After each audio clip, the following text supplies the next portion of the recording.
Hey, what's up, listener? Thank you for pressing play. This week on the Jock and Nerd podcast, WarnerMedia enters the streaming wars as they announce their new streaming service. SpiderMan Far From Home brings in a record opening weekend box office. Geekerific! And the upcoming San Diego Comic-Con schedule is out, and Marvel will be there in Hall H. Plus, our spoiler review of the third and final season of Jessica Jones on Netflix and more, all in this edition of the Jock and Nerd Weekly for Tuesday, July 9th, 2019. This is Norm Macdonald, and you're listening to the, hang on, I got it here. It says, the Jock and Nerd Podcast, known for their series of gay erotica found on Amazon, No? That's not that? Oh. Well, I fucked that up, I guess. Check one. All right. This is for all you fans out there. Let's give it up. We're talking, we nerded. We funny, disturbing. We're talking, we nerded. We spoiler alert. Oh yeah. We're talking, we nerded. We funny, disturbing. Oh yeah. I'm talking, we nerded. We spoiler alert. Hey, what's up? Hello, how you doing? Thanks for joining us this week, and welcome to the Jock and Nerd Podcast, where we deliver comic book and superhero, TV and movie news, reviews, and whatever we choose. Jock and Nerd. My name is Imran. My name's Anthony. He's the Jock. He's a nerd. And that's about it right now. We got no rugs this week. We are sans our felty puppet fuckhead rug boy. I heard that he had a previous engagement, a very important puppet. I think he's still crying over the fact that Spider-Man Far From Home isn't canon. It's so different. Just accepted rugs and move on. It's so different. Why? Now he's attending this puppet poker party that's in the alley behind the Chinese food restaurant on the dumpster. You know. Oh, okay. Yeah, it's a big event. All the felties will be there. But we don't need him because I got the soundboard. I can go, Ruggs, what do you think of the TV show Gotham? Fuck that show. See, it works. He doesn't need to be here. We don't ever really need him anymore. Yeah.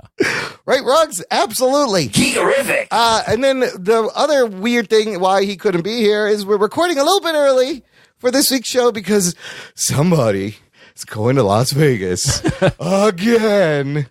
Bro, do you even podcast? He does in between trips to Vegas. That's true. What, Anthony, have you thought about saving up to buy like a Vegas condo when you grow up? I think that'd be too dangerous. A little home away from home. All the money you're spending, you might as well have a place there, show up anytime you want. Well, this was for work, so I don't think I'm going to spend much, if anything. Maybe a little bit at night, but not. This isn't at all like a typical Vegas trip. We'll see what happens. I see in the future like a Vegas timeshare situation happening. Because I think it'd be too dangerous. It'd be dangerous, but it would be fun for a while. Oh, it would definitely be fun. And then I would come back home just completely bankrupt. When you just live in your Vegas timeshare. Anyways, while we're here, let's get to the geek news. The Jock and Nerd Podcast. We're going to start with the streaming wars, the direct-to-consumer streaming service streaming wars, otherwise known as SVOD. You've heard that term, SVOD, streaming video on demand. That's what all these things are. And listener, get ready to open your pocket some more because there is a new contender entering the ring. In this corner, it is the official announcement just happening today. WarnerMedia's direct-to-consumer streaming service will be called, wait for it, HBO Max. Oh, shit. To the max, dude. It's very like 80s, early 90s. HBO Max. At least it's not plus or premium. Am I going to get a lot of late night Skinamax stuff? Yeah, it sounds like, let's go to HBO Max. Power to the max. It's going to launch spring of 2020. They're promising 10,000 hours of content, such as all 236 episodes of Friends. So, yes, if you are a Friends fanatic, if those are your friends and you like to hang out with them, You're going to have to get the HBO Max. They did not announce any pricing yet, but the rumor that we talked about like a month ago, possibly a price point around $16 to $17 per month. And they would bundle in things. So they have new exclusive movie production deals with Greg Berlanti, the CW-verse, and Reese Witherspoon. In addition to Friends, they will have all the episodes of The Fresh Prince of Bel-Air. It's also home for new Warner Brothers produced dramas for the CW beginning in the fall of 2019, including DC Entertainment series Batwoman, Riverdale spinoffs. There's a promo video, Anthony. If you click that second link up there, they just put out a promo video saying, introducing the new best big thing. And in it, you see clips from everything. From Game of Thrones, Sesame Street, and Justice League, all the DC movies. There's that show I love, Impractical Jokers. They're in there for a second. The most interesting thing is when you get to the screen with all the logos. All right? Here's what they own. Warner Brothers, TBS, CNN, Boomerang, Cartoon Network, New Line Cinema, True TV, and DC. The DC logo is there, and I believe there's a shot of like Doom Patrol also in this, meaning what is the future of DC Universe? Also Crunchyroll, Rooster Teeth, Looney Tunes, TNT, and what's not clear is how HBO is going to be included in this as a standalone service, or do you pay for this, you get HBO and Cinemax? It looks like to me, just watching this promo. Yes. So what was HBO's on-demand thing, or their streaming? It was just like the HBO Now. Yeah, HBO Now. It seems like HBO is going to be bundled into this. Yeah, because there's a lot of HBO. You see all the HBO shows. Yeah, you see all the HBO. I mean, it would be stupid to sell HBO on its own. Yes, I guess you would. If you want all of this, you would have no point. Would they still offer no point. The HBO Now, just HBO. Now. Yeah. Or used to be Go, now it's Now. They may do a thing where for like $8 a month, you can just get HBO. And then for the full price, you get, this is a lot of content though. WarnerMedia, Warner Brothers owns a lot of shit. Do you think, would you get this? And how hard is this going to be for people to make a choice coming up in the future? It's too early to tell if I would get this. I mean, there is a lot on here. It's getting crazy. It's getting very crazy. I don't know what I even want anymore. It's overwhelming because you got Hulu, Netflix, Amazon, CBS All Access, the DC Universe, and I'm sure I'm forgetting a bunch of them. And then there's another half a dozen going to be launched. Right. It's almost too overwhelming. If you love your TV, you have a lot of hard decisions coming up soon in your future. Yeah. Will this make more people cut cable? This seems like this is a nice package. Unlike Apple, at least they have IP, they have licenses, they have the content. They have stuff that is ready made to go. Whereas Apple is just creating a completely new thing. Seems like Apple is going to be the one that doesn't do very well. And the Greg Berlanti is interesting because he can make a lot of like teenage drama shows and just keep pumping those out. People love those. And all the CW shows. So we talked about how The Office is leaving Netflix. Friends will be leaving Netflix after this year now because of this. Over at Netflix. Meanwhile, though, over at Netflix, they're doing pretty good. I think one of their biggest hits, Stranger Things, they just put out season 3 over the 4th of July. And they did something weird. They put out numbers. They never reveal numbers. And, I don't know if we can believe these numbers. It's from Netflix. So, there's no third-party verification. But they said 40 million accounts have already watched Stranger Things Season 3. 18 million accounts have already binged the whole season. Oh, shit. Like the first 5 days. And I was one of those 18 million. I binged Stranger Things in 2 days. It's very good. It was a lot of fun. Yeah, it's good? It is. It's better than the second season.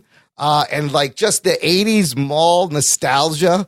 If you were a kid, the height of mall culture, it's amazing. Like they nail it. It takes you right back. Lots of great 80s callbacks. And I feel like the kids watching this will be like, wow, that's what it was like in malls. Because have you been to a mall lately? Oh, they're terrible. It's fucking dead, dude. They're terrible. There's the one over by my mom's house. one of the anchor stores, it was like a Kohl's and a JCPenney anchoring each end. So the end with JCPenney, first of all, JCPenney went out of business. The whole wing, meaning that huge store and the upstairs and downstairs row of stores, entirely empty. Like the whole wing of the mall, one of the wings, nothing there. I mean, if you walk into Golf Mill or out where my parents live, it's fucking depressing. I mean, Sears is completely shut down. Oh my God, there still is a Sears one left. Yeah, they're gone. They're gone. And then like there's a Kohl's in what else? What other department stores? There's a Target attached to it. Yeah. It's not really a part of the mall. Wow. There's a Kohl's and some other big chain, but everything, like all the stores in the middle are decrepit stores. Like no one would even want to go in there. There's nothing. It's nothing, really but, nothing. But 17 cell phone stores. Yeah, it's like kiosks. cell phone That's stores and like old furniture, and then like even like the Express is gone. And oh man. It's like mom and pop shop type stuff. The malls are terrible. I don't know what's going on. So it's in the season 3 of Stranger Things, it's 1985, takes place on the 4th of July, and the mall is hopping. Like this is where you would go to play video games, to meet your friends, to buy comic books, to hang out, watch movies, and they do it really well. So my point in all this is Netflix has a head start on the streaming war. They have 149 million subscriptions. How long can they stay on top? As they're losing all their licensed stuff that they got these people in with and are forced to make original content. Can anybody catch up to 149 million subscriptions, and can Netflix stay on top in this streaming war? I mean, they've got, obviously the built-in audience now. They've got they were the first kind of to market, sort of. I don't know. The Disney thing is really interesting. This Warner Brothers thing is interesting. Hulu is still around. I don't know if Hulu would ever catch up, but Hulu is going to be tied. It's going to give a push from the Disney Plus and Disney owning a majority stake in that. I don't know. What else? What is some of the other competition? That's coming out or that is out? Is out or coming out? Amazon Prime. Amazon Prime's been out for a bit. CBS has one. CBS has one. NBC is going to be putting one out. Oh no! Everybody's going to. I can imagine all these major studios are going to want to put one out and put out their own stuff. And it's just going to make it harder to find and binge your favorite shows. Like, Ruggs said last week or the other week that this is comfort. Netflix was full of comfort TV. You could just throw on The Office and just let it go. Now, if that's not there, are people still going to pay for Netflix? I don't know. The whole streaming thing is very interesting to me. I don't know how it's going to play out. I'm interested to see what happens. It is a little scary, not scary, but it is a little, makes you think a little bit though, in terms of, okay, which ones do I want? That's the thing. I'm not going to buy all of them. No. Which ones do It'll be more than cable if I buy all of them. Yes. And then that's pointless. Which ones do I absolutely need? So I think in the beginning, people are going to focus on certain ones. Some may fall out, but then we're already seeing bundles. So there's going to need to be some kind of bundling thing. And then eventually it'll cycle back to like the same the bundle will be like cable TV again. That'd be crazy. Dude, they've done that. I think I forget, one streaming service has a Stephen King show. And their idea was, let's make this show available only at night. Mm-hmm. You can only watch it when the sun is down in your time zone. There's one slot, one specific. And at first I'm like, wow, that's crazy. What a new idea. But then I'm like, wait a minute, they just did TV programming. Oh, shit. It's just cycled back. Oh, what does that sound like? We can only watch this at night? How about primetime television? That's the same. It's going to come back to that. Speaking of like streaming and this paywall thing, have you heard of Luminary? Luminary is the paywall podcast network, right? Where it's premium podcasts. Yeah, so there's a free version, but then they give you like one episode, but then to get all the other podcasts, you have to pay like $7 a month. We might actually be on that platform because I know they scraped everyone's RSS feed and people weren't really thrilled and actually asked to be removed. Normally, you want to be distributed everywhere. There's podcasts.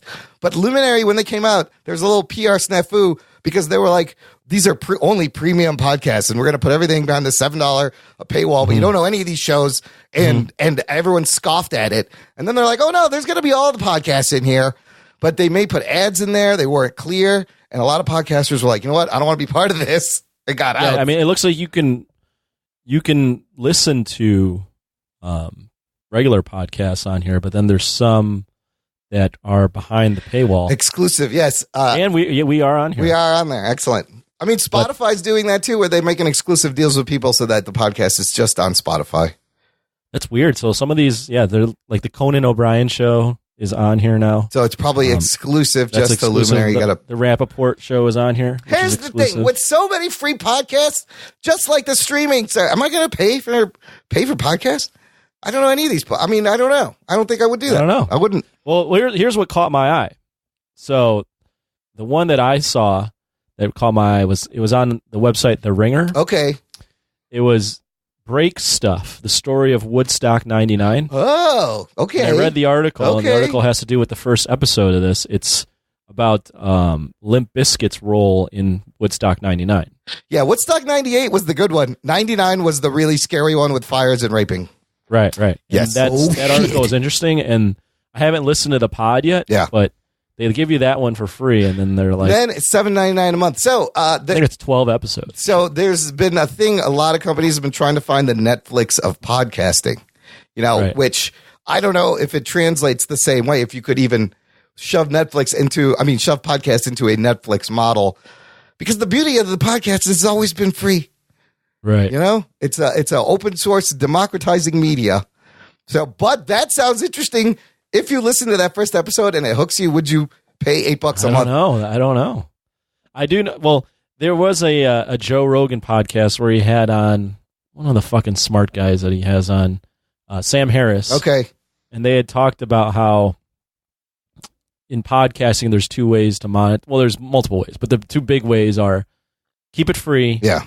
And then all your listeners are then subject to ads. Right. Just like television. Or yes, you put a paywall in front of it, and then no commercials. Which is cable TV. Right, and it's more, it's exclusive, and those things. And Sam Harris was arguing that it should move. It's better off for everybody if it moves behind the paywall. Huh. Interesting. But is it a direct one-to-one? I mean, sometimes a podcast could be more like a magazine than a TV show or a movie. I forgot his exact reasonings. Yeah. But he was making an analogy to Facebook, how Facebook, the way that Facebook is like how modern podcasts are. They sell their customers to the client, to the ad agencies. Listen, look at how many visitors we have. When a service is free, listener, you are the product. Remember that. There's a reason it's free. Oh, and what he was arguing too is the fact that things just shouldn't be free. Like it shouldn't be just ingrained in you. Like, oh yeah, like this content is just free. I get access to this for free, when the person behind the scenes is actually putting in work to get to it. It muddies up the waters, because then you think about music. You're like, why should I pay for music? It's just a digital file. It's a file. I can just take it. Right. But we do put in work for this. But then if you're just, anyone can start a podcast. You're going to pay for just a podcast you don't know anything about. I guess the free episode is, well, you do what we do. We put it out free, and then on Patreon, there's more episodes. I guess it'd be the music analogy would be like you put on a mixtape. Yeah. It's free. Yeah. And then eventually you have to put out music that is behind some sort of paywall. Now it's like Spotify or Apple Music or live events. I don't think do people still sell fucking music? When you like physical music? I know like one song at a time. I don't know. And then do CDs, discs still exist? Maybe. Well, I don't know where you get them. Yeah, where do you get them? I mean, Apple killed iTunes. It's going to be Apple Music, which is like they want you to buy their streaming subscription service. So like you don't even, and if you want music, you get Spotify. You don't have to buy it. I mean, I literally just today downloaded the entire Chris Brown album. Oh yeah? Yeah, on Spotify, and it was free. It was $9.99. Right. But I'm like, I remember when I had to pay $10-$20 for this. Yeah. Yeah. Now or I remember even when it was like you had to pay $1 something for a song. Remember that? Yeah, it was $1.29 for the rights free copy and off iTunes. Yeah. Otherwise, everything now it's just the standard $10 a month. 99 cents was a good price point for music. Like I was like, I'd pay $1. I paid $1 for a song, sure. But now you don't have to. Now you pay. But now you kind of pay more if you're not. No, you don't. Well, now if you do $10 a month and you download a whole 10, a bunch of albums, you're paying. But that music cents. That music that you download is locked in your Spotify app, isn't it? This is correct, yeah. So you can't access it unless you have the Spotify. And if you stop paying, then you can't get it also. So Stitcher Premium, kind of a similar thing. They got free podcasts, but then if you want to listen to the Wolverine podcast, you got to sign up for $5 a month. So this model is everywhere. Listener, let us know what you think. Are you paying? Are you going to pay for HBO Max or Luminary? Join our Facebook group. It's called the Jock and Nerd Nation. It's an exclusive closed group just for you, listener. You can meet all our awesome, fun listeners, mix it up in there, spoiler threads, post geeky stuff. It's a lot of fun. Jock and Nerd. All right, let's check in on the Spider-Man Far From Home box office because now we have the full opening weekend. We did it when we reviewed the movie, and I'm still thinking about this movie. It's a lot of fun. Here's how the numbers went down. The 6-day opening weekend domestic total, it makes $185 million. Oh, shit. Exceeding everyone's prediction for that. Not, we talked about how the box office has been down. Ticket sales are down. All the predictions are under. Oh, not here, my friend. Worldwide, in that first 6 days, it made $580 million already. So it's probably, what is it sitting at? Now, as we record, 588, production budget, $160 million. What's interesting, though, the actual 3-day opening weekend number is $93 million, which is less than the 3-day, I think, that Homecoming had, which was $118. But it had Tuesday to Thursday. It opens on the Tuesday to Thursday, and it opened internationally a little bit earlier, giving it this great run-up. Anthony, what does this mean? Is MCU immune from superhero fatigue and box office slumps? I mean, I think they're definitely riding the wave of Endgame. Yeah, that's definitely that's a part of it. But I mean, I don't know when this wave will end. I mean, literally at this point, it's like anything they put out is just turning to gold. I can't imagine them putting out a huge clunker anytime in the near future. I was literally, after this movie and after our discussion and then seeing all the numbers, I was thinking to myself, when is Marvel going to come out with a dud? I know. Where they just either don't make a lot of money or or it just gets shit on. I forgot to put in this article, but I saw another interesting article. I forgot to put in the show notes that there's some kind of contractual deal that if the movie, here it is, it's from Slash Film. The article says the specifics of major Hollywood contracts are notoriously difficult to ascertain, but a new report has uncovered a SpiderMan contract stipulation which would allow Sony to wriggle out of its deal with Marvel Studios and once again give Spidey's original studio home, Sony, full autonomy over the character's adventures. In a recent edition of journalist Richard Rushfield's entertainment industry newsletter, The Ankler, Rushfield peels back the secretive curtain of the deal that was signed between Sony and Marvel Studios back in 2015 to share the character. The original Sony/Marvel/Spidey deal to co-produce these movies, quote, he says, stipulated that if this Spidey cleared $1 billion, Marvel would get to oversee a third movie. If it doesn't, full control would have reverted back to Sony. Oh, shit. Wow. So if this one needs to make $1 billion? This one needs to make $1 billion for Marvel to stay in the driver's seat for the next movie. And apparently, if it doesn't, Sony can do whatever they want. They can put them in all the shitty Venom movies they want without Kevin Feige's input. What website was it? This is Slash Film. I'll have a link in the show notes. If you go to slashfilm.com. So that's pretty crazy. I think this movie I think it will get up to $1 billion. It's already at fucking $588 million worldwide. It just came out. Yeah, it's as of July 9th when we're recording, it's at $195 domestic.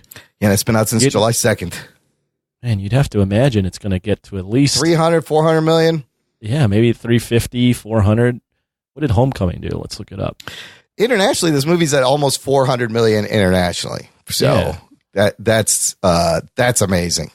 Homecoming did 334. So domestic, I think it could beat that.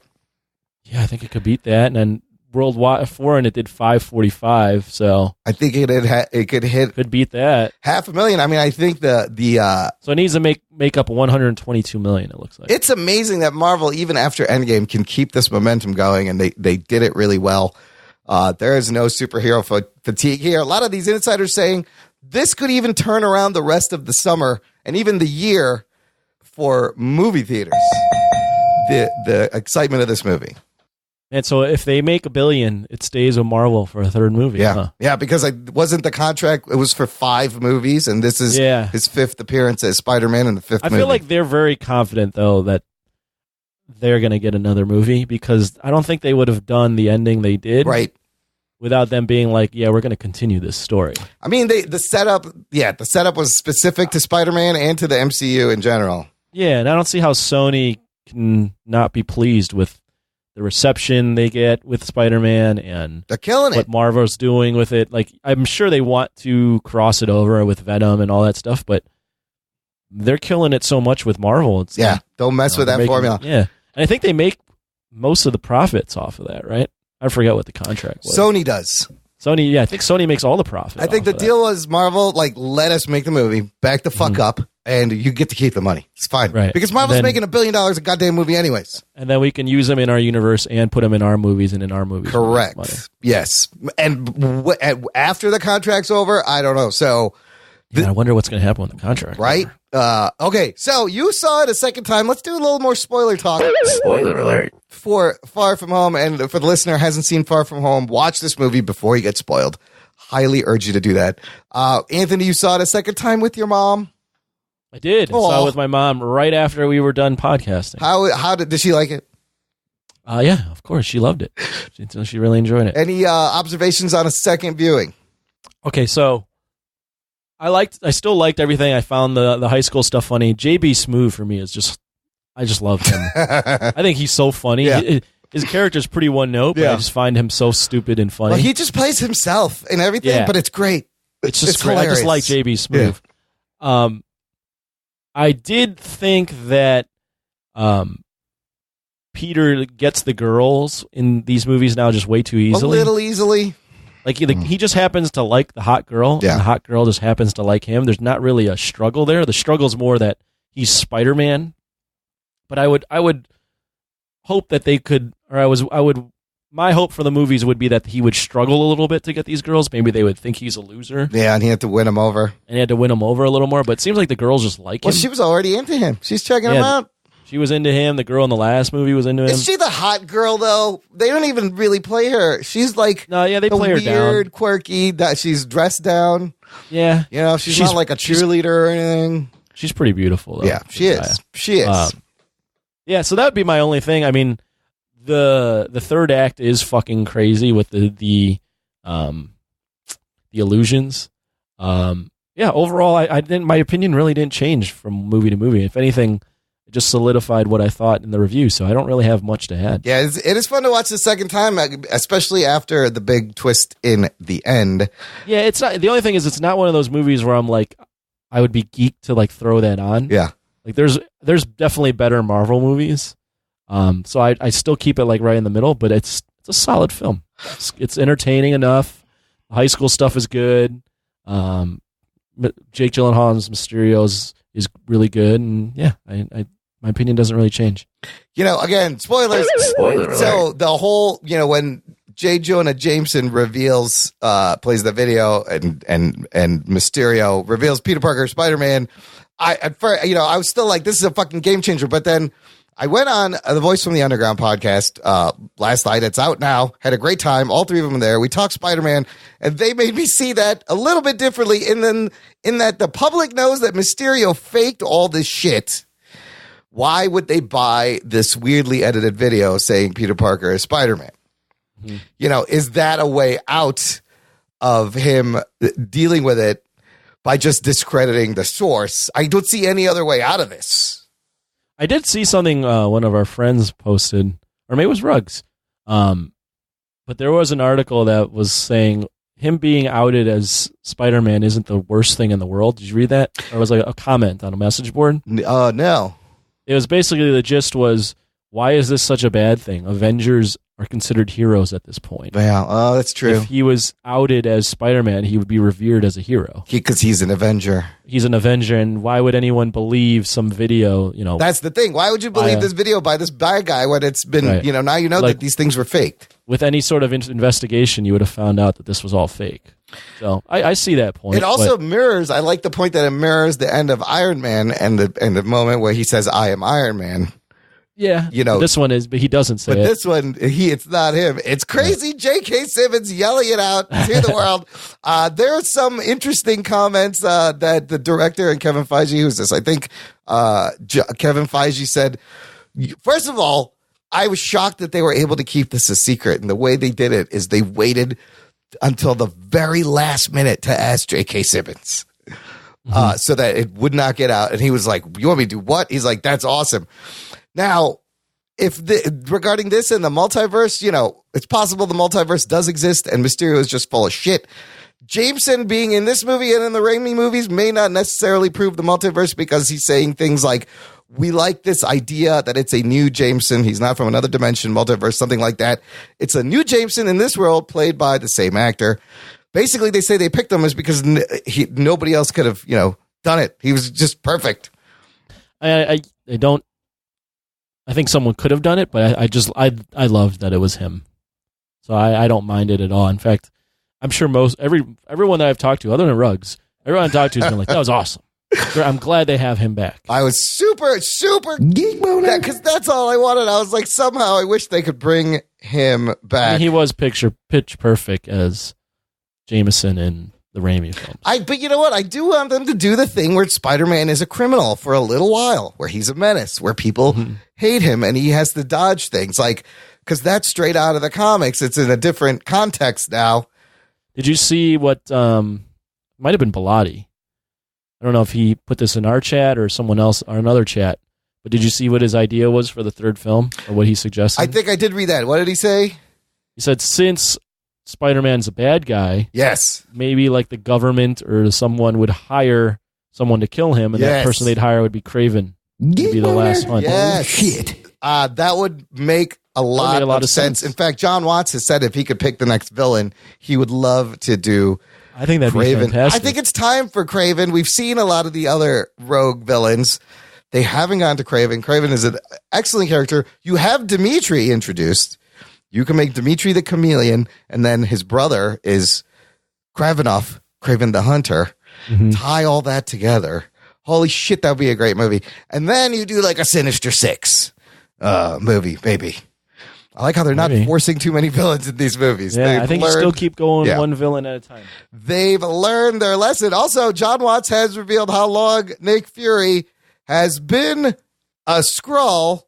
And he says, first of all, to clarify the timeline, that's the real Nick Fury at Tony's funeral at the end of Endgame. Okay. So it's not like he's been a Skrull forever. It's not like he's been a Skrull since Captain Marvel. He says, we were going to have him eat diagonally toast cut diagonally to give it away, but they didn't do that. And, there's a history of Nick Fury and the Skulls. So they just wanted to come up with one last little con in a movie about a con man, one last little twist, basically saying it was just for this movie. The reason people think it was an Age of Ultron, because I believe he does eat diagonally cut toast in that movie. When he said he never would. I saw a fan theory video where it was like he's been this guy, this Skrull, since Age of Ultron because he hasn't really done anything of impact. That's a good point. He's been bad. Has he done anything? No, he just kind of pops in and out. Man, so all right, we'll see where the future, that Skrull setup for the future of the MCU for the next Spider-Man movie is huge. What is the next phase is going to be? We're going to find out really soon, I think, in San Diego Comic-Con, July 18th through 20-something that weekend. They put out the schedule, and yes, it is confirmed. Marvel, Hall H, Saturday, 5:15, 90 minutes. Oh, shit. Yeah, that's going to be a big one. And ironically, 90 minutes now, shorter than most MCU movies. Yeah, they're gonna. I didn't think that they'd be fucking around with San Diego Comic-Con anymore. I thought they were gonna leave that to their own stuff. But hey, people are wondering, and they're gonna. So they got this, and they announce maybe a whole slate of movies. I mean, I would love to see the Phase 4 slate and the shows on Disney Plus. They also have D23, so if anything is held back, you can expect it to come out. Then that's going to be huge because I'm looking at the whole schedule, right? And the main headliner is Marvel. Terminator Dark Fate will be there, so we're probably going to get like a full trailer. And maybe like Arnold and Linda Hamilton show up at Hall H on stage. That'd be kind of fun. That'd be crazy. And then it's all television shit. Wow. It's Game of Thrones. It's Netflix. It's Agents of S.H.I.E.L.D. It's CW and DC. It's Fox TV. All in Hall H? Yes. And this is all the Hall H schedule. No Warner Brothers, no Sony. It's we knew they weren't coming, but doesn't Sony have Godzilla? They did Godzilla, right? Legendary and Sony. No, that's Warner Brothers. Oh, that's Warner Brothers also. So yeah, I think it's Warner Brothers. I think you may be right. Yeah. So I saw it on in that streaming thing, Godzilla.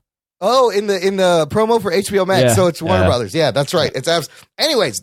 Nobody's showing up. Warner Brothers actually has DC movies in the works, like 3 movies coming out. You got Birds of Prey, the Joker movie, Wonder Woman 1984. They could have hyped up all of that. Sony could have hyped up their Into the Spider-Verse and some other shit. But does this seem like a weird, lackluster kind of showing here at San Diego? And are we seeing a shift of maybe studios thinking this is not cost effective anymore? Yeah, I think we've been seeing this shift. I've noticed in recent years that Hall H has gotten taken over a little bit by TV shows, and in recent years, Sundays have been TV show day. Yeah, it used to be TV shows were in Ballroom 20, which was another big spot, not as big as Hall H, but it's the second big. Yeah, it's the second big one. I do think that we are seeing a shift, though. Movie studios, and this came out a couple of years ago. Movie studios were like, the Hall H impact isn't really what we thought it was, because that shit probably cost a lot of money to get it to Hall H, and where's your return on investment? Right, and not only that, but like the footage oftentimes gets leaked, and I think one of the things was might have been Scott Pilgrim. I'm not 100% sure, but they showed a movie similar to like Scott Pilgrim, or it was Scott Pilgrim, where they had huge buzz, and then they were like, oh man, like Hall H is great, and then they released in the movie theaters, and nothing, yeah, like it didn't do great. Oh man! So ever since then, like studios have been a little hesitant to just go out there and show all their stuff at Hall H. The nerd impact isn't as strong as they thought it was. Maybe it'll go back to actually being about comic books. Oh shit! Oh, what a crazy idea! Nah, go back. Comic stores are closing. Well, there are a lot closing. Some are managing to stay. I mean, I don't open. What totally goes against my point is Marvel coming out and being like, we're going to do a huge presentation. They didn't come last year, and I thought that was this is the big change. All right, they're abandoning it, but now they're the big game in town on Saturday. Like they're the kings of the box office right now, and they're coming. So on one hand, maybe it's kind of smart that Warner Brothers isn't showing their movies. Here's another reason maybe it's smart Warner Brothers isn't there. Comments from Todd Phillips, the director of this Joker movie coming out in October. And I kind of love this. He's just setting up fucking geek nerd expectations right now. Todd Phillips goes, I know people are going to be mad. People are going to be pissed off because, quote, we didn't follow anything from the comic books, which people are going to be mad about. Oh, shit. We just wrote our own version of where a guy like Joker might come from. That's what was interesting to me. We're not even doing Joker, but the story of becoming Joker, it's about this man. Which, look, it's R-rated. It's the first, but why call it the Joker then? It's like an Elseworlds tale. I mean, it has cachet, the name. It couldn't be just called Crazy Guy. I mean, I think it's just another interpretation in the Joker. So yeah. I don't necessarily mind it. I'm not as beholden to the canon as others. I think, you can take the IP and do what you want with it and see, it's just a different take on the character. I think it's a different story. If everything was strict to the canon of what was established in the comic books, boring. Yeah, it'd get boring. You'd be so fucking predictable.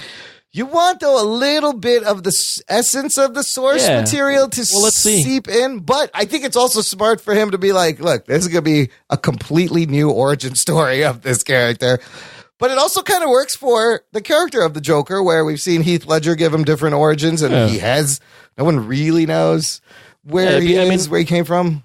Let's just see how it plays out. Like, sometimes it works, as Heath Ledger's Joker, or, kind of this new take on Spider-Man that a lot of people are responding to. And sometimes it doesn't work, such as when Batman v Superman is fucking people up with bullets and killing them. Like, sometimes it works, sometimes it doesn't work. But I don't think that by sticking to the canon that determines if the movie is going to be well received or not. No, it's not. And I'm slowly I get more excited to see this movie. You think about Robert De Niro is in this fucking movie, so something about this must have excited him. Joaquin Phoenix, something about the script must have talked to him. So I think it's going to be pretty good, like indie, weird, artsy, dark movie. It looks weird. Yeah, it's definitely weird, but I'm digging the vibe. We will see in October. Okay, it's a vibe. It's definitely a vibe. Vibeology? Paula Abdul? No, it's a song. Oh, that's a new song? It's not too Kendrick Lamar? It's a vibe. No. Lil Pump? That's 2 Chainz. Meghan Trainor? 2 Chainz. Oh, 2 Chainz. Jonas Brothers? I'm just trying to name the most current artists that I know now. Who's your... Aloe Black? Will.i.am? Aloe Black's good. Dude, there's a great show on TV called Songland. It's like original music. There's a bunch of judges and a celebrity artist, and 4 people come up and they sing original songs. And then the celebrity artist picks 3 of them. He assigns them producers. They work up the songs. They come back, pitch it again. And then the artist picks 1 song to record.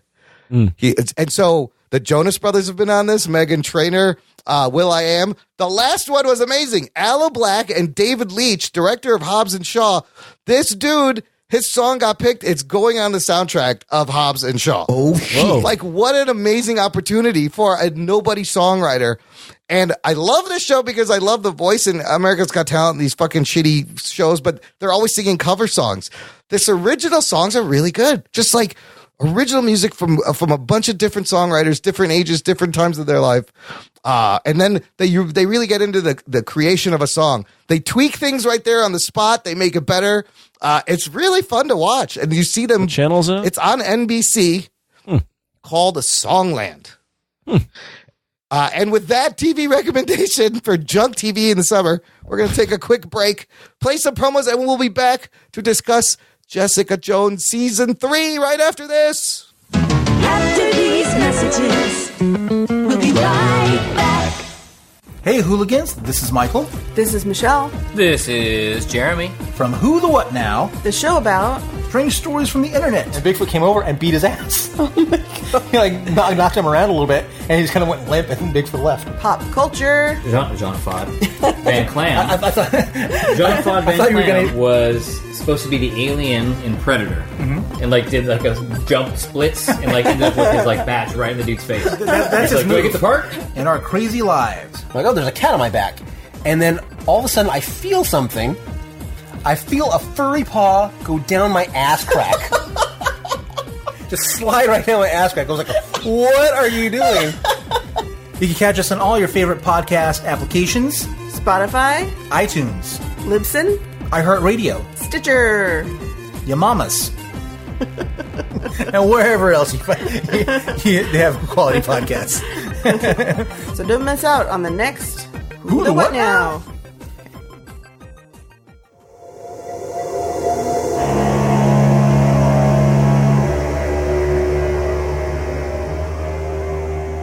Hey, true crime listeners, check out our podcast, I Said Goddamn. We're a true crime comedy podcast hosted by 2 besties who like to share messed up cases that make you say goddamn.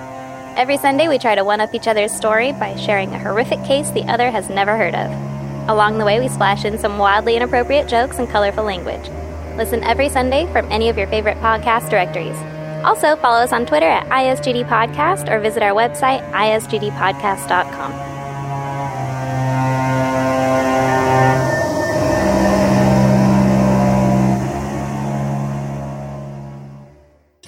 Doc and Nerd Podcast. Yeah, listen, hey, if we've ever made you do that while listening to this podcast, you should join our fan club.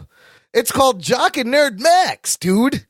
No, it's at jockandnerd.com/premium. Jock and Nerd. It's jockandnerd.com/Patreon. Support the show at any denomination. So it's a couple of bucks a month, and you will get access to a bonus RSS feed that has all these shows coming out early. Anthony's spinoff show, Jock and Nerd Podcast, comes out early. Bonus content, after shows, whole movie Jock reviews, Jock Talk. If you're looking for actual sports talk, we have that over at Jock and Nerd Max. Sign up today. Summer Jock Talk rolling through, huh? Their bottom is very weak. Anthony, you got another one.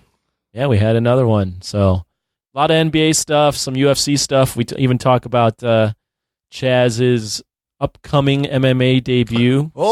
Shit. Listener / Jock and Talk co-host Chaz Hubbard. He's been training. That's awesome. Training, yeah. He weighs a lot. I didn't realize he was as big as he is. He's a big dude.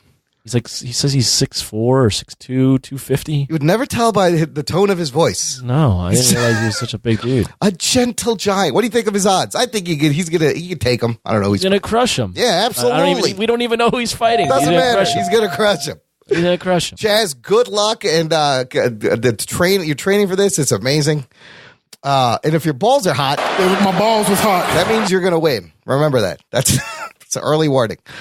Visit jockandnerd.com/Patreon for all the fun stuff. Okay, let's get to the review. Here's your spoiler alert. Strap yourselves in, you fucks. Spoiler time. Thanks, Ruggs. Lame. Oh, sorry. Okay, Anthony, we find ourselves at the end of a grand Marvel and Netflix experiment. Yeah. And it's really crazy because a month after we started podcasting in 2015, the first season of Daredevil came out on Netflix. And we have since reviewed every season of Netflix, Marvel on Netflix. Yeah, it's crazy. I just want to take a second, though. I remember it's just crazy how far this stuff has fallen. Right? In terms of just public cachet, quality, and just, the hype that it had. Yes, I remember the buzz, yes. Daredevil came out, and I was just geeked. Yeah. And it came out, and it was awesome. And then they followed that up with Jessica Jones. Yes. And that was awesome. And we're damn! And I remember thinking to myself, this is how I want to watch comic book content from now on. Yep. I want to watch it in this format on Netflix with 13 episodes, and I couldn't wait. I was literally. I remember saying on the show, I want more than just 1 or 2 seasons per year. I want this to be all the time. Yes, keep coming. Yes, right. And to go from that to now this slow death. Yeah, where literally it seems like no one gives a fuck about any of these shows anymore. Well, they don't. The buzz is completely gone. And there's a number of factors, you know, that went into this.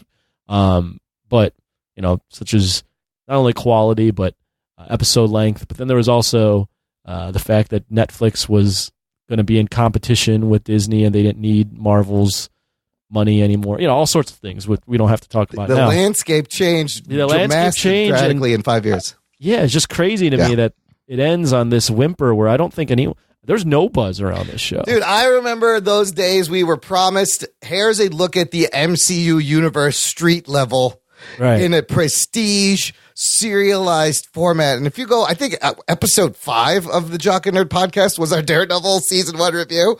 I distinctly remember going, somebody fucking got it right. Right.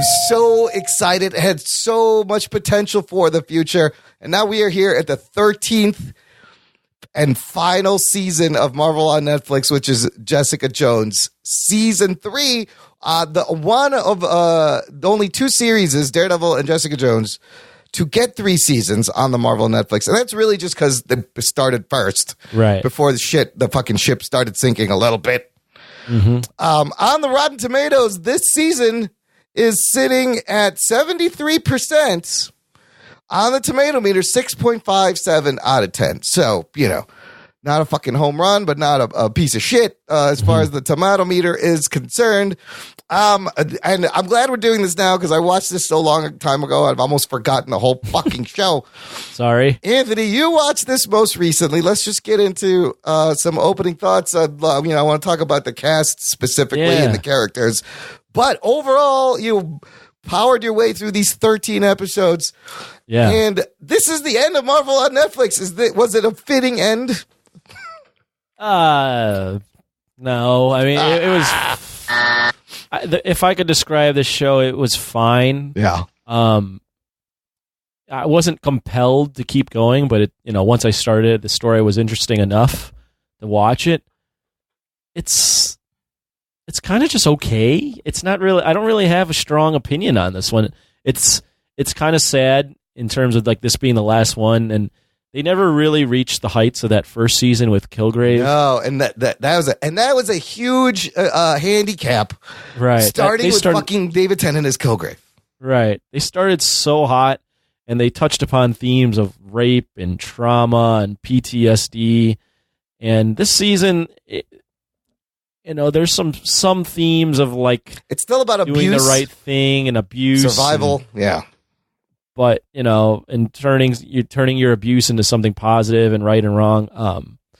But I don't know. I mean, my overall thoughts is a lot of the times I just didn't like a lot of the people that were on screen. It seemed like other than Jessica, it seemed like everyone was just kind of a scumbag. Yeah. So I mean, overall, it was fine, but it was just one of those seasons where it was you watch it and it happens, and then by the end of it, you kind of you're like, all right, moving on. Yeah, it seemed like a whatchamacallit? What's the phrase? A lame duck show. Lame duck show. And you know what? Someone has compared it to Dark Phoenix. Yeah, that's not a bad comparison. It's not as bad as Dark Phoenix. It's not. Their argument was Dark Phoenix had a better ending, but it's kind of parallels the lame duckness of the Dark Phoenix with this lead. Now, myself, like I enjoyed watching it. It is, I think, it's 13 episodes. Of course, it's still too bloated. Yeah, way too long. It's ultimately, you're right, but I kept going. It's so. I liked it better than the second season, but I think I enjoyed it because we spent so much time with these characters, and I like seeing the growth. So there was definitely some great moments, some great growth. A good point. But overall, I had a lot of there's a lot of issues, and it doesn't end with a bang. It doesn't end with a whimper. It just ends kind of like in the middle. Yeah, it just ends. You're like, okay, well, that was fun while it lasted. Yeah, it's one of those where like I enjoy some of the characters because I've just been with them for so long. But yes, I don't know. Did you hit the spoiler button already? I'll hit it again. Spoiler alert! I always forget when you hit the spoiler button. Maybe I'm not paying attention. No, you're not. I'm probably not. But I mean, it just Trish's turn is just so. See, I like so weird. I liked some of that. I liked that they dealt with that, and it was about them, their relationship. Yeah, I liked that it was like at the end they found a way to pair them off against each other, but I just found her character to be so stupid. like she just couldn't realize, like her thought process was so crazy, to think that she's the only one that can decide if someone lives or dies, and I don't know, just her I just didn't believe that this was the same character that I saw in the first season. A lot of people's motivations in this season just fucking change for no reason, and they flip flop it. They go back and forth, and you don't really buy it. So, look, end of season 2. What happened? We found out Jessica's mom was alive, and she's a fucking murderer. And Trish wants to have powers. She's a little bit. Remember, she took the inhaler shit in the first season. I remember. Yeah. So she had a taste of powers. She wants more. She gets the doctor who worked on Jessica to give her powers, and then she shoots Jessica's mom. Oh, shit. We start the season with, and then Jessica is now a public hero. So I thought Kristen Ritter did an amazing job. She's good. She lives in this character. She is this character, but I loved how she's, trying to give a shit. And I like the balance of she doesn't want to be this public hero. Meanwhile, Trish is dying to take credit for being a hero, but can't. has to be masked because of her popularity. So they balance each other kind of nice. And the few scenes where they were actually working together, but Trish would use like her ditzy blonde acting skills, and all the detective stuff was great. But she kind of becomes, they don't call her Hellcat. They do that fun little Easter egg where she has the costume on for a second. She's like, hell and she scratches the shit out of one of the characters. Yeah, and she's got some kind of claws and shit, and she's often wearing the yellow and the pink. Mm-hmm. In the comic books, Hellcat has mystical energy. She has demon sight. She's got tools and a tool belt. She's got a cloak that opens portals to other dimensions and a magical force field. Of course, in this one, they don't really explain her powers that much. No, she's just kind of like acrobatic, and she's more agile. She has night vision. Yeah. Good reflexes, but she's not like super strong. Right. But some of the fight scenes were cool. But I thought, what's her name? Rachel Taylor also did an amazing job as Trish, playing all these emotions. So what I loved and hated about this season is they do that thing where they'll take you through the plot, and then the next episode goes back, shows you another point of view, but like time hasn't passed, so you kind of just wasted 2 episodes. Yeah, the most guilty episode of that was towards the end. They did it twice. Yes, the one was 12, where they're literally showing scenes from the prior episode from Trish's point of view. They're both Trish episodes. They do this, and they're rerunning things, and it's just like, God damn!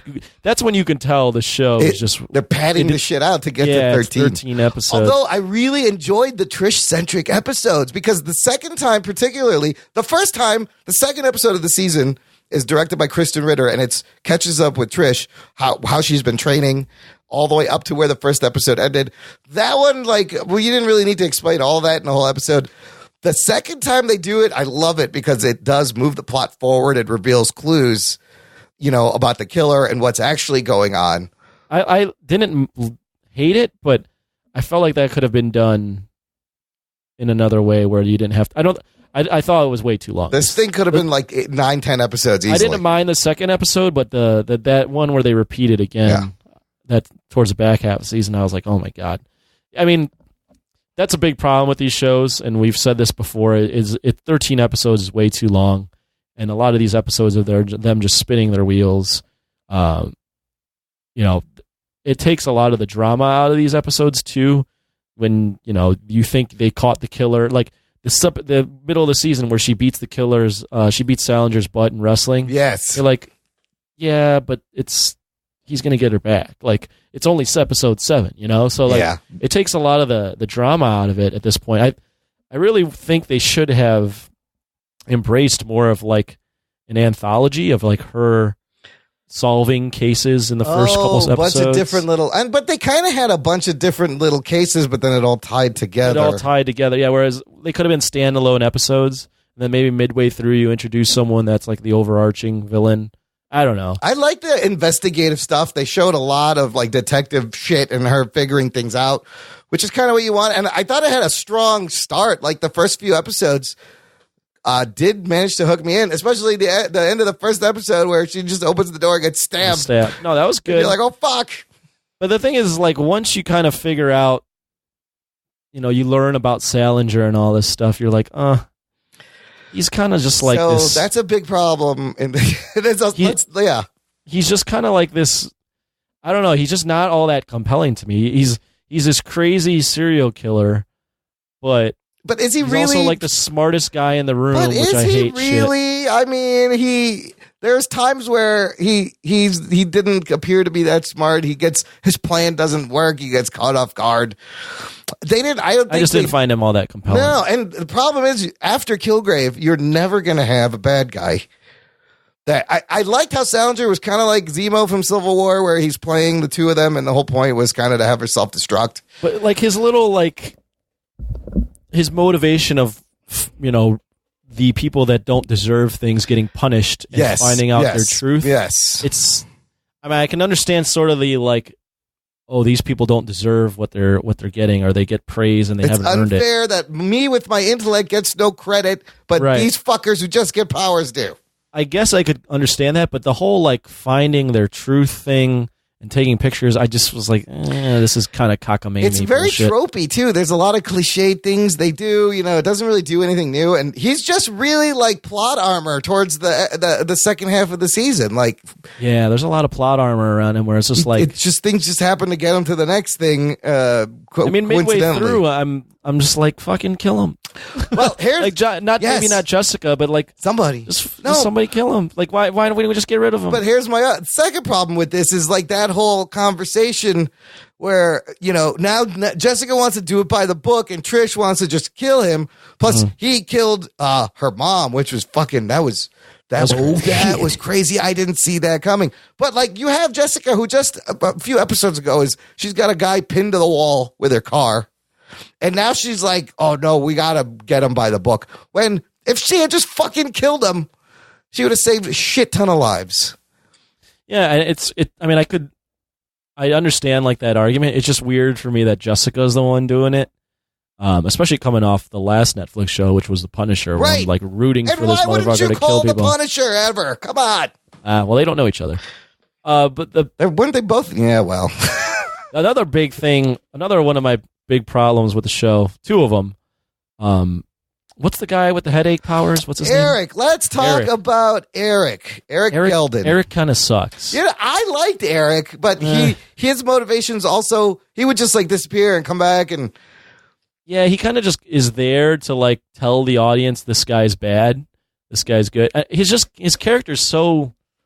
I just didn't find him and Jessica to have chemistry. Like that last episode, Luke Cage shows up, and I'm like, that was great. I'm like, this is the guy that like she should be hooking up with, not this idiot, this fucking loser. Why is she hooking up with this loser? First of all, did you notice Cage is still like the kingpin of crime? Yeah, we're never gonna find out what happens to that. I know. But Eric, just as Trish is a balance to Jessica, Eric is a perfect match to Jessica, but almost too good of a match. They're both fucking drunken, self-destructive, people, and I just didn't find their chemistry to. Yeah, I could see that. I just didn't find them to have this great chemistry, and I found him to just be such a deadbeat idiot. I thought he was going to be like a bad guy, but I like that he does come through in the end. His powers are really interesting because imagine you can scope out evil. No, it is interesting. And by just the headache. And I love the moment where Trish starts giving him the headache. Yeah, that's a good moment. You're like, oh, fuck. She's really gone to the dark side. After she kills Salinger, that was it. Her path was complete. Well, but even before that, when she's beating up all the other bad guys and Montero? killing them accidentally. Well, she kills him, and she's like, a nussbaum. Did I do it? Like, are you clear? And he's like, oh, I gotta get away. Like, and that's when you could tell, like, oh fuck, yeah, she's turning. Yeah, like, he can sense it. Another character that I liked, and then kind of didn't like, Malcolm. I didn't like Malcolm at all this season. See, I liked some of Malcolm's stuff, but the whole side plot with him and the girl was so bad that it kind of ruined everything. The prostitute, Eric's sister. Not only that, but the one his with girlfriend. His girlfriend. Who works at I'm like, Hogarth. Yeah. Right. I'm like, okay, who is this girl? Right. They introduce her and he's just hooking up with her. Yeah. And we're told that she's awesome. Yeah. But we never really like get to know her. Yeah. And then they break up towards the end, and there's no like. She comes back for closure, and he just is a dick to her. He's like, and that's kind of the end of it. Like, and she sees him with the prostitute, and he's just like, "I love you, but this isn't gonna work." And it's just like, what was the point of her? Like, other than to just show that he just has fallen off the wagon again. In that character, you didn't really have enough time with that character to even be like to know her. Oh man, that sucks that he broke up with her. She's such a great woman. Yeah. Now he's hooking up with this prostitute. What's wrong with him? You're like, oh, well, I guess he's just hooking up with his prostitute. He does come off still like a piece of shit. I mean, he's kind of just a piece of shit. He does have some character growth where he's, in the beginning, he's completely sold out after leaving Alias, and he's working for Hogarth, doing dirty deeds, cleaning up fucking baseball players' messes so they don't get in trouble, which is like, that shit was kind of fun. But then at the end, he does eventually leave, and he's back, but I don't know. Then, it was confusing. Helping Jessica, and then I guess at the end she puts him in charge of Alias investigations. She gives him the keys because there's nobody else around. One thing about Eric Geldin, based on a Marvel villain called Mindwave, Just like Salinger is based on Fool Killer. You know who? Another new character I loved, Jillian. I thought it was fucking fantastic. Her secretary. Oh, she was great. I liked her a She lot. was just the voice of common sense and reason and helping the two of them get together. So what do we think of the whole Hogarth side plot that kind of continues from season 2, where we find out Jerry Hogarth, Carrie Ann Moss, has ALS and is dying. She is still really, really slowly dying. Really slowly. Really slowly. Occasionally her legs don't work and she shakes. That's about all you saw. But as last season, I was kind of annoyed with her side plot. This season, though, I kind of liked seeing her being a cold, manipulative bitch and not win at the end. She doesn't get the girl. She ends up getting her due and getting left to die alone with Kith. And I thought they had a good relationship. I liked her plot to a little to an extent. At some point, though, I was just like, man, she's just so fucking... She gets one note a little bit at the end where she's just this war on superheroes. And well, she's just so fucking like evil. Yes. And like... Like, are you supposed to like her? She's not a... I don't even know. I'm like, this is just... She's just kind of despicable. She has sort of some redemption at the end. But by that point, I was just like... I don't know. I was just kind of... The whole show just made... By the end of it, I was just like, I'm just kind of tired of all these... Not even exhausted. Like, this was so... Yeah. I'm just like, I'm kind of tired of all these people. They're just so... Everyone's just so shitty and acting stupid and doing stupid things over and over. I was like, can someone just be smart and do the right thing? Yeah. That's a good point. There's a lot of like bad decisions and there, like even like the point in the show where was it maybe the middle? I forget, where Salinger tricks all of them.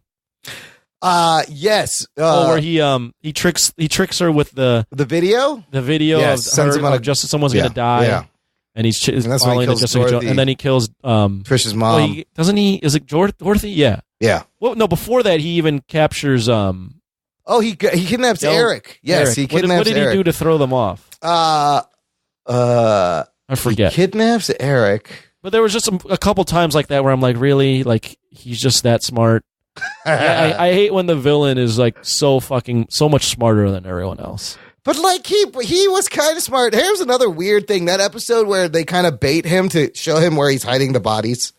Like they get a severed hand. Mm-hmm. And that thing even bothered me. They throw it through the window, right? Yeah. And what is his first thought? Oh, this must have been one of my fucking victims and I missed it. Like what? What are you doing? I actually didn't mind that. Yeah. I did not like that he knew to lead. He knew that she was going to follow her, and he led her to the I didn't understand. Tank, which he then had booby trapped. Was it booby trapped though? It closed on her, and like I didn't understand what was going on. Like it closed on her. He did this because he knew. He did. He closed on her, and then all that like smoke comes out. Yeah, like what was that? Toxic. Yeah. It was like he was going to kill her.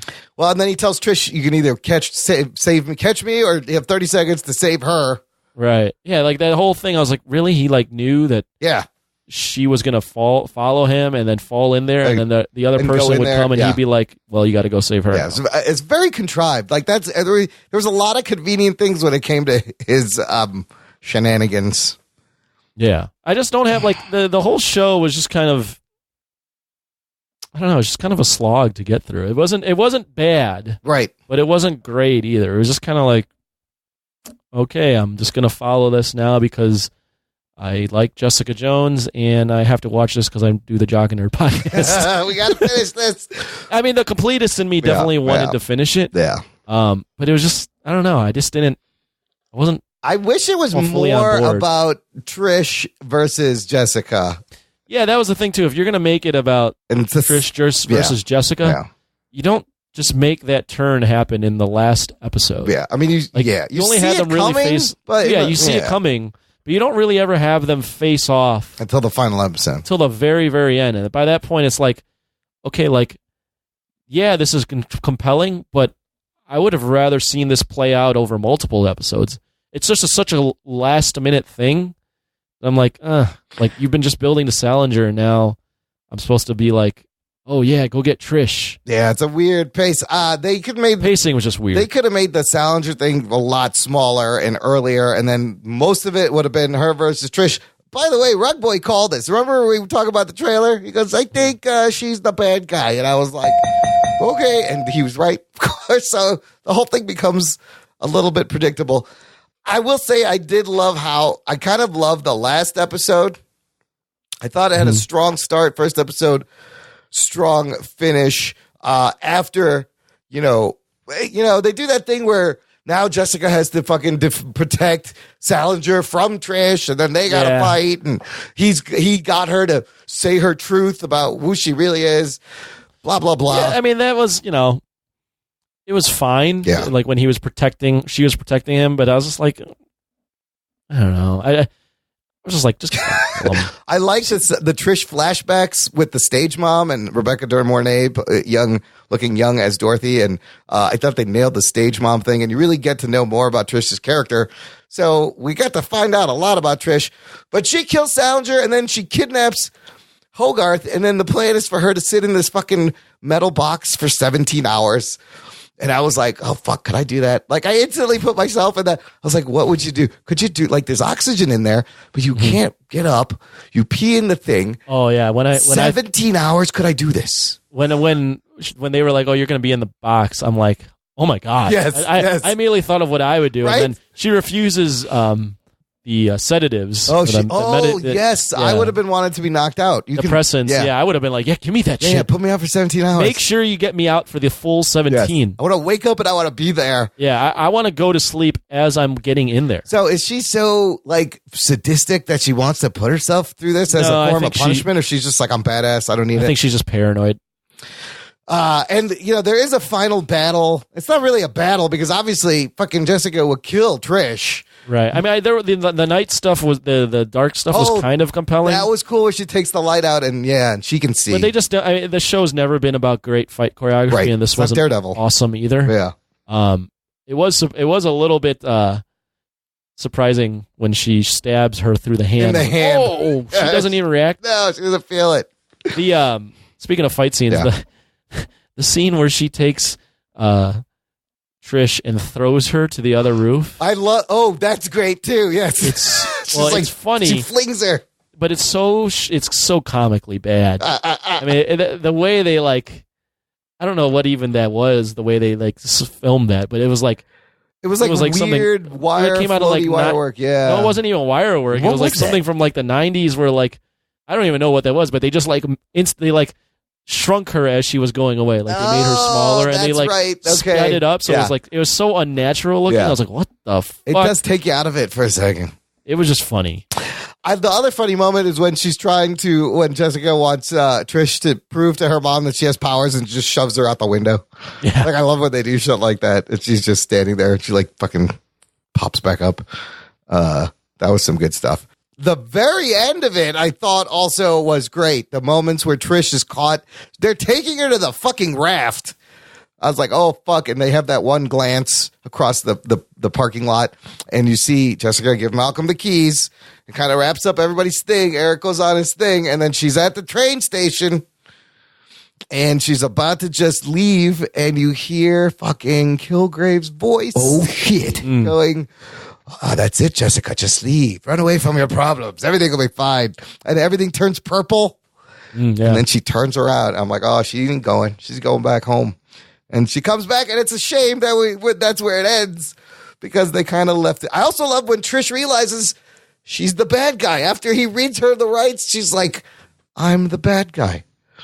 Yeah, I mean, I like that, but I was just like, Trish, you're a fucking idiot. You don't realize that you've just been a complete asshole idiot this entire show. That was why I was like, she killed a bunch of people, bro. Well, only that, but she's she doesn't understand why Jessica's pissed that she killed her mom. It's just why are you? And she's so pretentious, and petulant, like a petulant child. Yeah, she's like a child the entire time.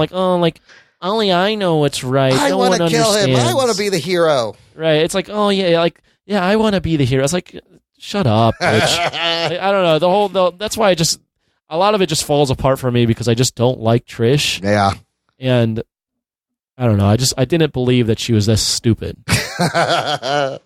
I mean, and meanwhile, Jessica's like, I can't. I don't like that doing little this. tease of Kilgrave at the end is just like, oh, this is what the show used to be. This used to be awesome. They reminded us of when it was great. And it ends with when it was great. And it's like, oh, this is how far we've come, that now I'm watching some prostitute give Malcolm head on the free fucking blowjobs. Malcolm's okay, sure, on the bench. And it's like, what is this? Sexy. That's what it is. No, it was just fucking weird.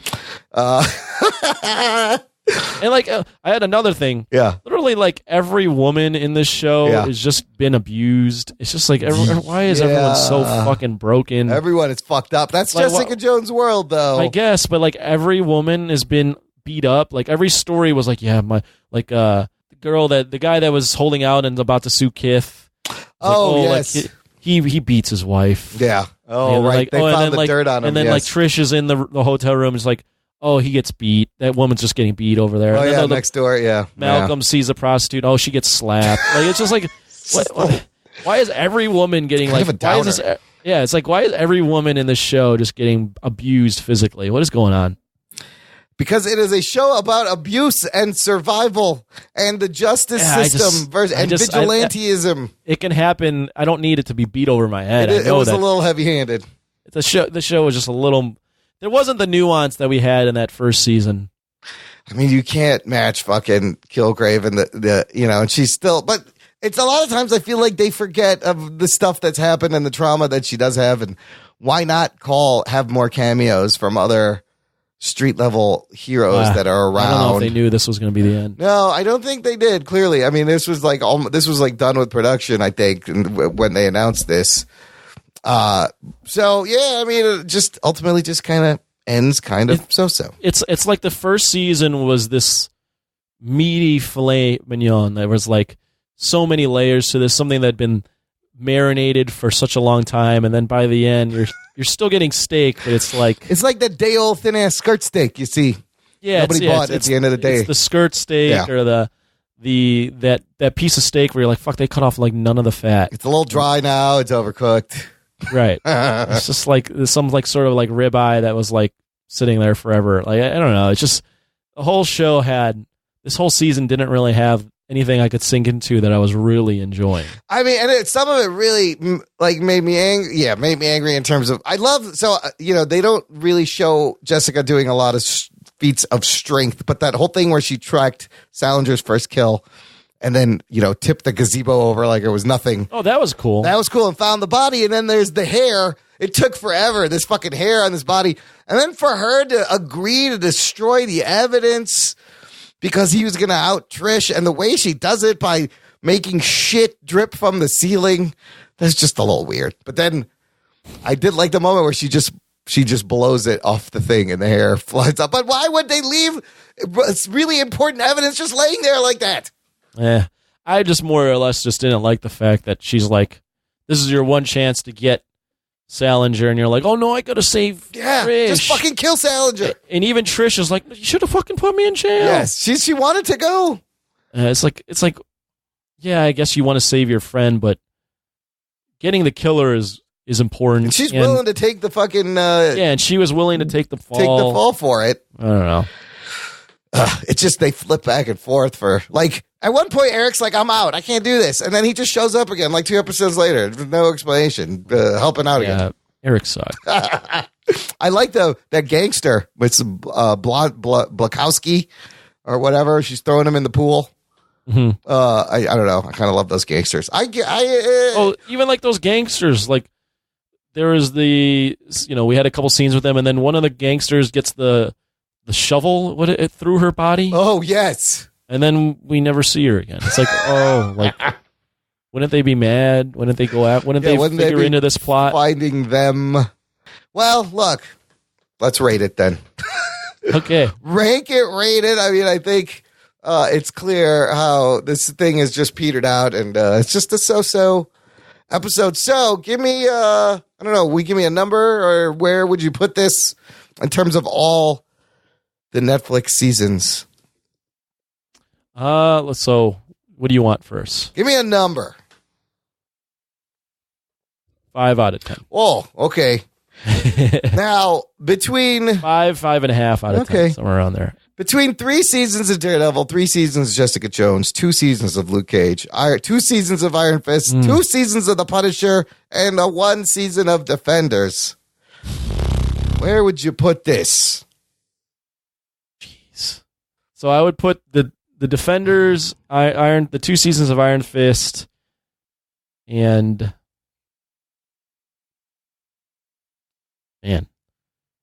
season 1 of Luke Cage near the bottom. I might put season 1 Luke Cage above this, so I have to have this near the bottom. Oh, snap. That low, huh? Yeah, I think I liked Jessica Jones season 2 better than this. Oh, really? Yeah. For some reason, I kind of like this season a little bit better. I think this was their worst season. Yeah, I've seen that. I've seen that a lot floating around the interwebs. It's not like as bad as Iron Fist or the Defenders got. Right. But it's not all that great either. I mean, my favorites are still like all 3 seasons of Daredevil. Yeah. The first season of Jessica Jones. I didn't mind, the first half of season 1 Luke Cage. Pretty great. And then it just takes a weird comic booky turn, which you can enjoy if you are into that kind of stuff. But then Bushwhacker, that was amazing.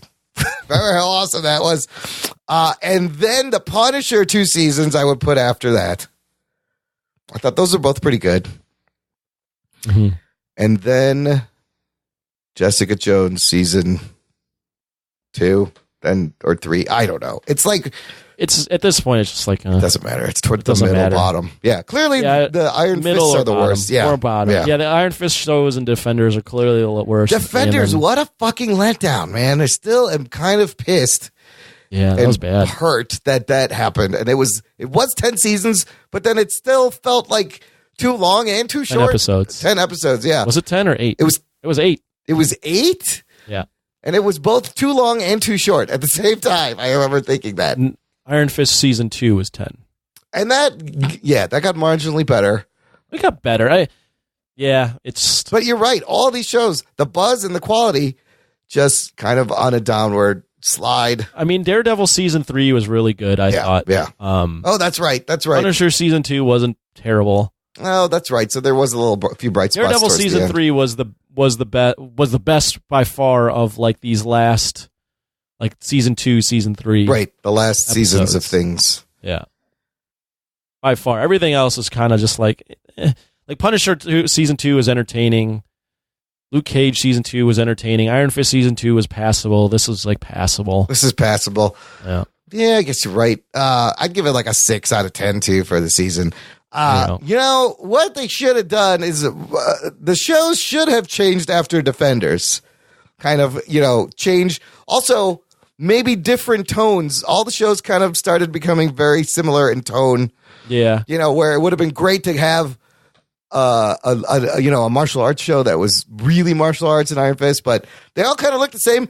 And I think they missed a huge opportunity doing Power Man and Iron Fist, a spin-off, Heroes for Hire. Well, I think Defenders not being good really hurt a lot of it. Yeah. And I read this somewhere, and I agree.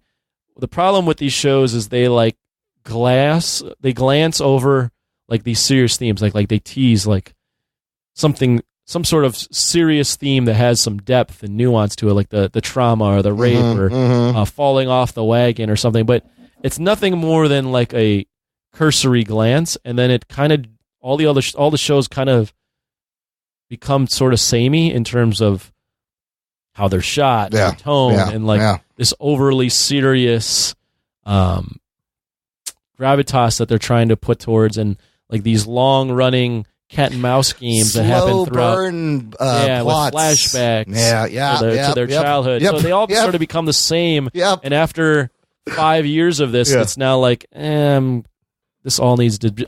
It's just like, okay, it's ending, and I don't really care that it's ending. It's sad. Again, it was lame duck because, all the other shows got canceled, and we knew this was canceled before it came out. Oh, shit. I mean, it still could have been good. It just wasn't awesome. No. It wasn't really that good.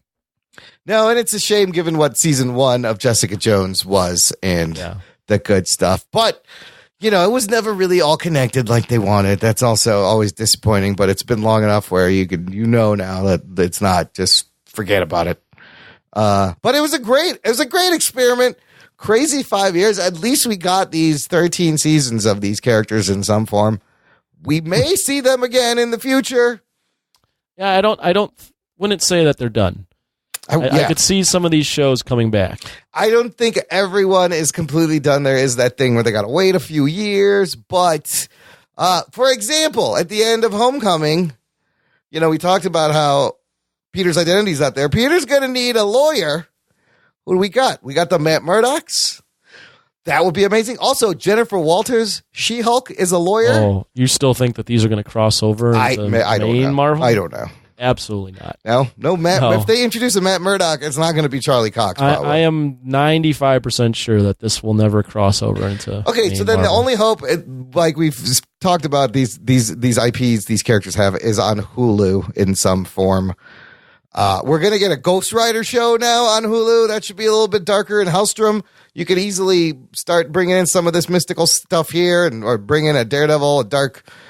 I don't know. I mean, they really don't like all the comic booky stuff. No, these showrunners and what they were doing here, they did not. They wanted to keep it grounded and real. Yeah, they want to be like real and grounded, and it's just like, which was kind of the exciting promise in the beginning, that you were going to get like HBO style grounded superhero, and they started doing that a little bit, but then they kind of went all over the place. Oh, though the appeal was, yes, they would be grounded, but eventually they would build into a character that was more recognizable to what you've read in the comics, and they never give you that. They tease you. They never get that. They always tease it, but they don't really even the teases are just like, oh, haha, that's kind of a joke. Yeah. It's always played for a joke, which is why, I thought it was brilliant that they picked Jessica Jones, because that literally is her costume, is the fucking jacket and shirt and jeans. Right. She did have that cheesy one years ago, but I feel like that's her uniform, so it works well. Well, it was a fun ride, Marvel on Netflix. We'll miss you, but we're kind of glad it's over. Right. Because if this is all you had left, just let it end. Yep. Yeah. I can't believe we've outlasted the whole Marvel on Netflix, this podcast. Can you believe that? Yeah, Marvel's Netflix universe. Jock and Nerd podcast, longer than Marvel's Netflix universe. Speaking of podcasts, I got 2 podcast recommendations. I mentioned one earlier. Listen to this week's episode of Voice from the Underground, where you got to visit the Underground. I'll put a link in the show notes. We talked about Spider-Man Far From Home and some other political stuff and cigars. It's always a fun time when you go over there. And I got cigars like Haas did on your spinoff episode. Yeah, he brought the humidor segment, and I got all 3 of them. That was the best thing. I was like, oh my god, they're all here. Second podcast to check out is the other podcast I do. It's called Trivia Geeks. It is a trivia game show podcast, and I am the host. Oh shit. They let me host the show. It's a lot of fun.